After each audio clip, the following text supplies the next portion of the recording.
The small village, surrounded by fields of wheat and green meadows, was a peaceful place.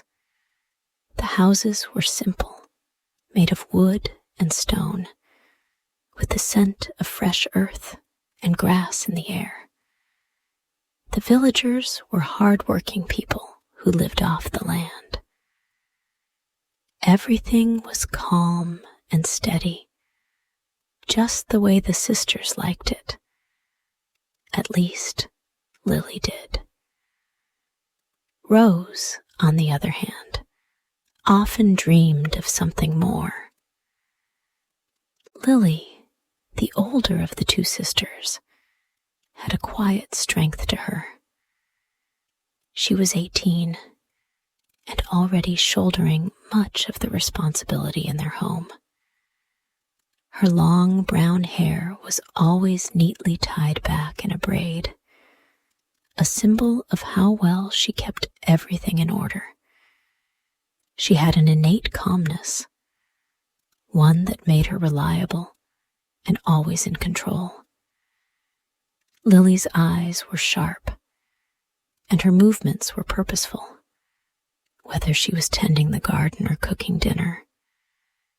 She liked things done the right way, and she never shied away from hard work. Rose, the 15-year-old younger sister, was the opposite. Where Lily was careful, Rose was bold. Her hair was wild, like the fiery spirit she carried within. It was untamed, just like her imagination. She was always full of ideas, some practical, others a little outlandish. Rose had a way of moving that made her seem carefree, her bright green eyes constantly searching for new adventures. She was often caught up in the excitement of the moment, without always thinking things through. But that's what made Rose who she was: lively, charming, and never afraid to act. Their parents were farmers. They worked hard in the fields, planting crops and caring for the animals. They were kind and loving, but the work kept them busy, and the sisters had learned to manage the house and garden on their own. It wasn't always easy, but they made do. The evening arrived, and the sun's last rays painted the sky in shades of red and orange. Inside their small cottage, Lily and Rose sat at the table. It was quiet, except for the sound of their stomachs growling. Lily looked around and quickly realized something was wrong. "We have no food for dinner," Lily said, her voice steady but frustrated. She had spent the day cleaning and organizing, but she hadn't thought to prepare anything for their evening meal. Rose frowned, a wave of panic rising in her chest. She had spent the afternoon exploring the fields, lost in her own thoughts. "What are we going to do, Lily?" she asked, her voice tinged with worry. "We can't just sit here hungry." Lily thought for a moment. She wasn't one to panic, but she could feel the weight of the situation. Their parents wouldn't be back until late, and they had no food to cook. "You could go ask the neighbors for help," she said after a beat. "They might have something they can share." Rose's face brightened at the idea. She loved interacting with the villagers, and the thought of going door to door excited her. "I'll go," Rose said quickly, standing up and grabbing a small basket. "I'll make sure to ask for what we really need." Lily, Ever the cautious one gave her a look. "Make sure to be specific, Rose. Don't just ask for anything. We need real food, vegetables, grains, something we can actually cook with." Rose nodded, but her mind was already racing with the possibilities of what she could collect. She smiled at Lily and dashed out of the house, eager to get started. The village was small, but there were enough people that Rose knew every house she visited would have something different to offer. She walked quickly, her heart pounding with excitement as she thought about all the new things she might find. First, she stopped by Mrs. Green's house, the kind widow who lived by the old oak tree. Mrs. Green always had a gentle smile and a ready story for Rose. "Hello, Mrs. Green," Rose greeted her as she knocked on the door.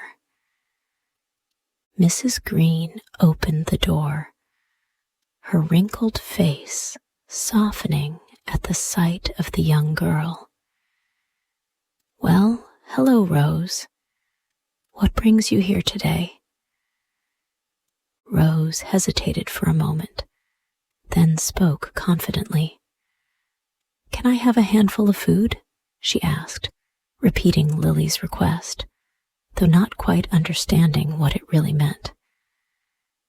Mrs. Green raised an eyebrow. "A handful? What exactly do you need, dear?" Rose didn't know how to explain, so she simply smiled. "Just a handful of whatever you can spare." Mrs. Green, though confused, went to her pantry and returned with a small bowl of peas. "I hope this helps," she said, handing it over. Rose smiled and thanked her, then continued on her way. She was feeling pleased with her progress, convinced she was doing everything right. She visited a few more houses, asking for similar vague amounts. Mr. Blue gave her a bowl of apples, and Mrs. White offered her a jar of honey. By the time Rose made her way back home, her basket was full, but it was mostly full of containers, bowls, and jars, none of which would help make a proper meal. When Rose finally returned, she proudly displayed her basket of food. She was smiling, thinking she had done well. Lily, however, looked at the assortment of items in disbelief. "Rose," Lily said, her voice tight with frustration, "this isn't food. We can't cook with bowls and jars." "But you told me to ask for a handful, a bowl, and a jar," Rose protested, her face falling as she tried to explain. "I did what you said." Lily rubbed her temples, trying to stay calm.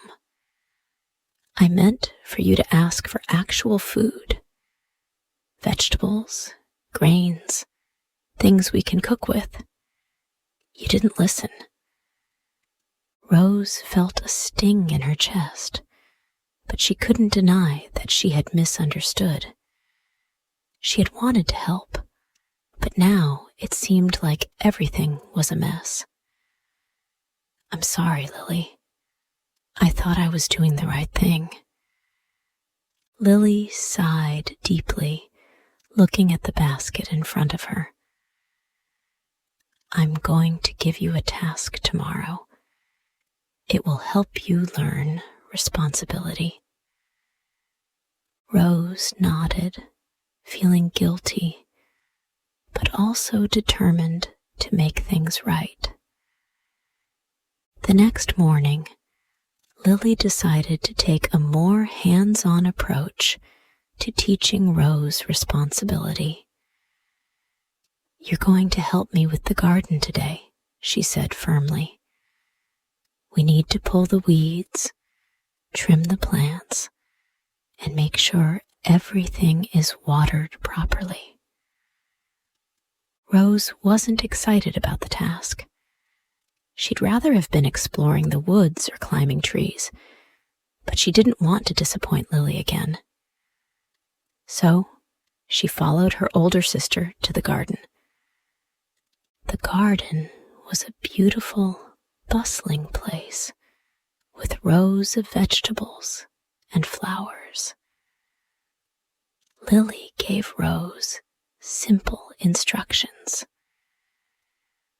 Pull the weeds from the carrots. Trim the dead leaves from the tomato plants. Water everything, but don't drown the plants. Rose nodded, but as she got to work, her mind began to wander. She wasn't focused, and soon she was pulling up the wrong plants. She accidentally tore up part of a tomato plant instead of just trimming the dead leaves. She overwatered the soil, and soon the ground was too soggy. By the time Lily returned to check on her, the garden was a mess. "Rose," Lily said, her voice calm but disappointed. "What happened? Why didn't you listen?" I don't know," Rose mumbled, her shoulders slumping. "I thought I was doing it right." Lily sighed, feeling both frustration and concern. "You need to be more careful. You can't just rush through things without thinking." By the time the evening came, the sisters were still hungry. They had tried once again to cook, but the earlier mishap with Rose's help had left the kitchen in chaos.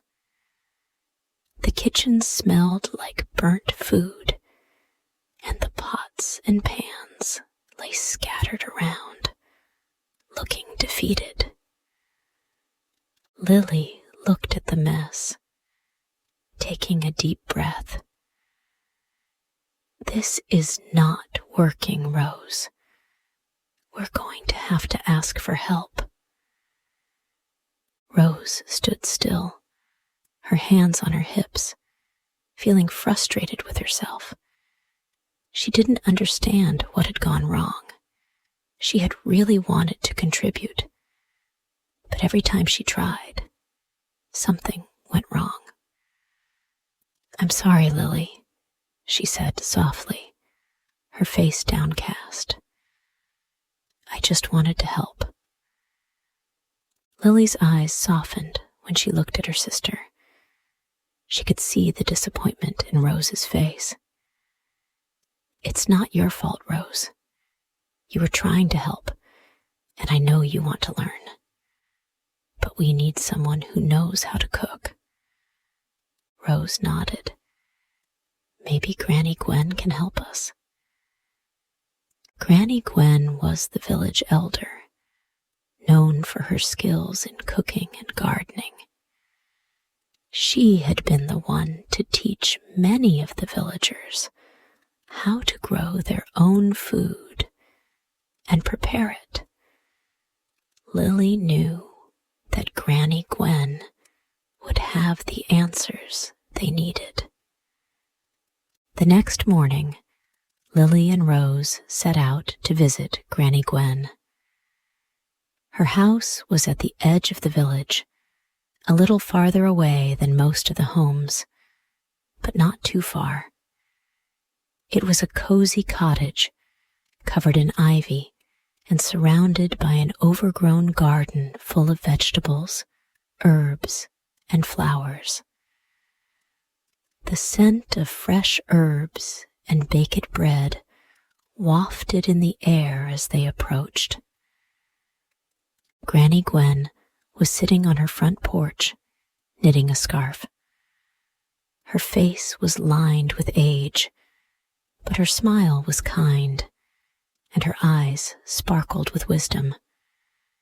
When she saw the girls approaching, she stood up slowly, her movements graceful for her years. "Well, well, what do we have here?" Granny Gwen said with a warm smile. "Come on in, dears. I'm sure you've got a good reason for stopping by." Lily smiled back, but there was a hint of embarrassment in her expression. "Granny Gwen, we were hoping you could teach us how to cook properly. We've been having a lot of trouble." Granny Gwen chuckled softly.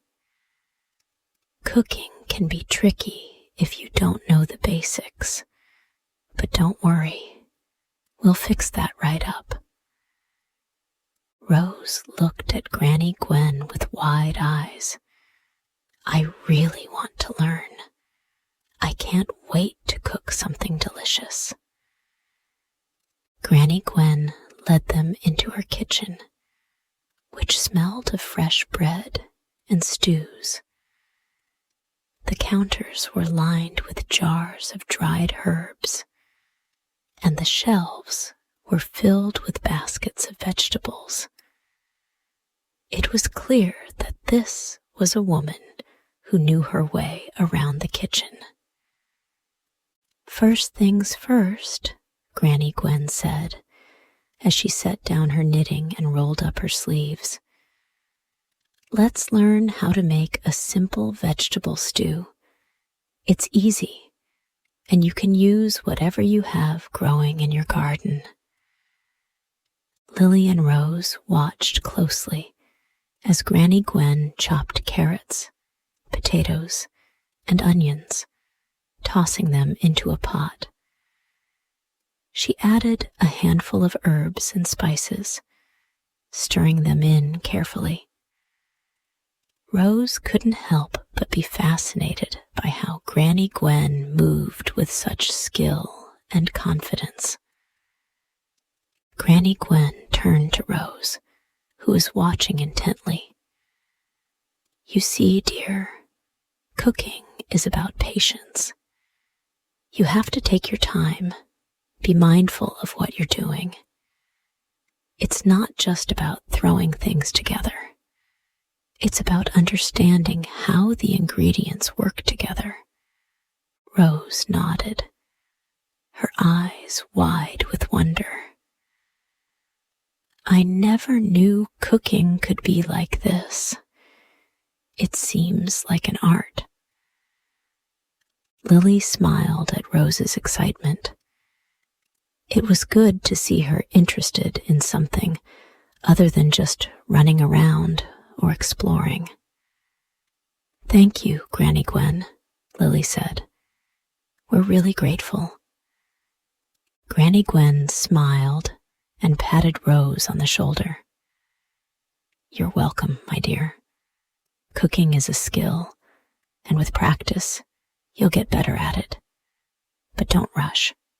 Let the food teach you." The next day, Rose woke up early, eager to try cooking again. After spending the day with Granny Gwen, she felt like she finally understood the basics. She was excited to put her new knowledge into practice, and this time, she was determined to do it right. "I'm going to make a meal all by myself," Rose announced, as she stood in the kitchen, looking at the ingredients on the counter. "I'll go to the forest and gather berries and wild vegetables. I know exactly what to look for now." Lily glanced at her younger sister, feeling a bit worried. Rose, remember what Granny Gwen said. Don't rush, and stay close to home. The forest can be dangerous if you're not careful. But Rose was already heading out the door, her mind set on her plan. She was going to show Lily that she could do this on her own. As Rose ventured into the woods, she marveled at the beauty of the trees and the soft light filtering through the leaves. She was so focused on finding berries and vegetables that she didn't pay attention to how far she had wandered from home. Before long, Rose realized she had gone too far. She looked around, trying to find a familiar path, but all she could see were tall trees and thick underbrush. A sense of unease started to rise in her chest. "Where am I?" she murmured to herself. She tried calling out, but her voice was swallowed up by the vastness of the forest. The sun was beginning to set, and Rose felt a chill run down her spine. She was lost. Now, from this point, the story will be continued in the next part.